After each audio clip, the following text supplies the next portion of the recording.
Most people still believe that self-control is something you're born with, a natural gift reserved for the focused, the disciplined, the emotionally unshakable. But that's not true.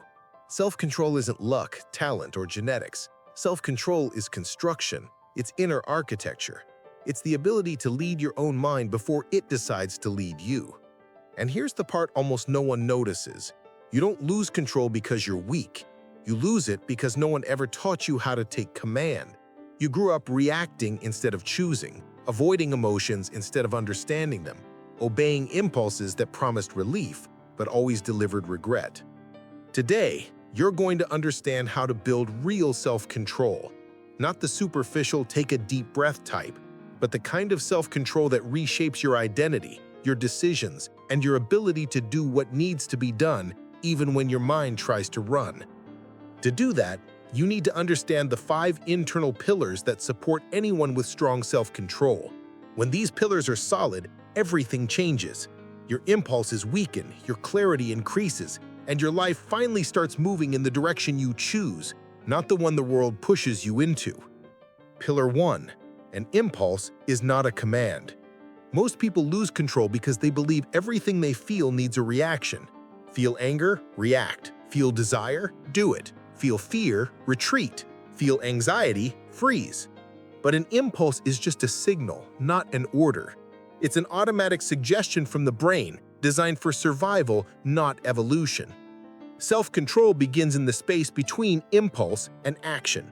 That gap is where you choose. It's where you ask yourself, does this match who I want to become? Does this move me toward my goals or away from them?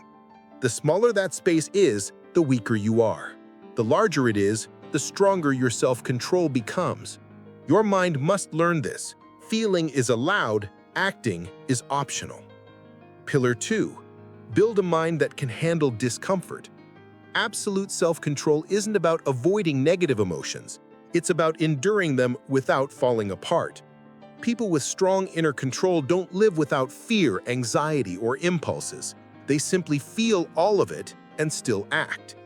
The real difference between someone strong and someone impulsive is emotional discomfort tolerance, the ability to feel something difficult without running toward instant relief.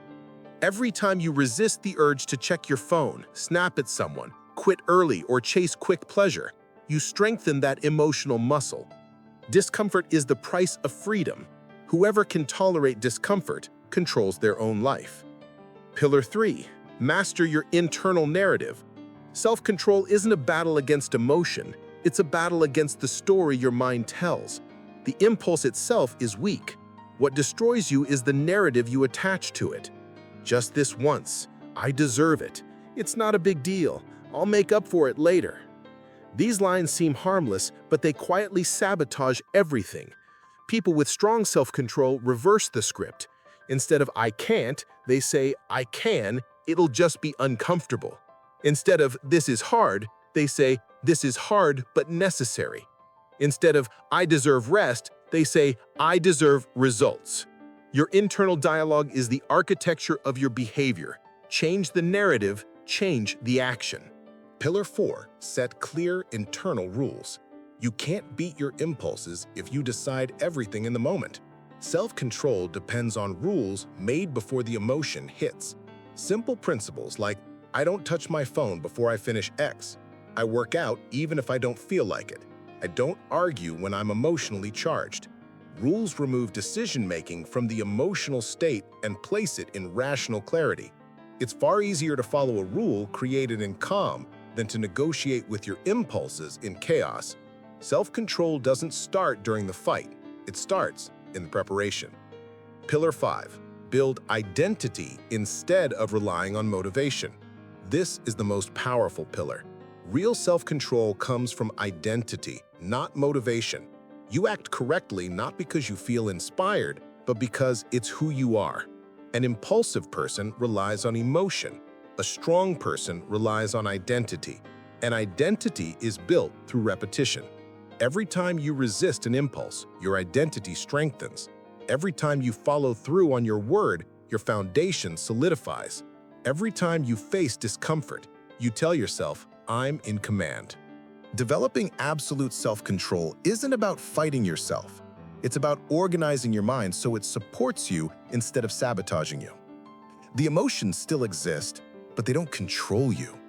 The discomfort still stings, but it doesn't stop you. The inner narrative tries to weaken you, but you answer with awareness. Chaos appears, but you have rules that keep you centered. In the end, you realize self-control isn't about brute force. It's about consciousness, identity, and choice. It's the ability to stay committed to what you want even when your mind tries to pull you away. And that kind of power changes lives. It starts the moment you decide to be the commander of your mind, not its passenger.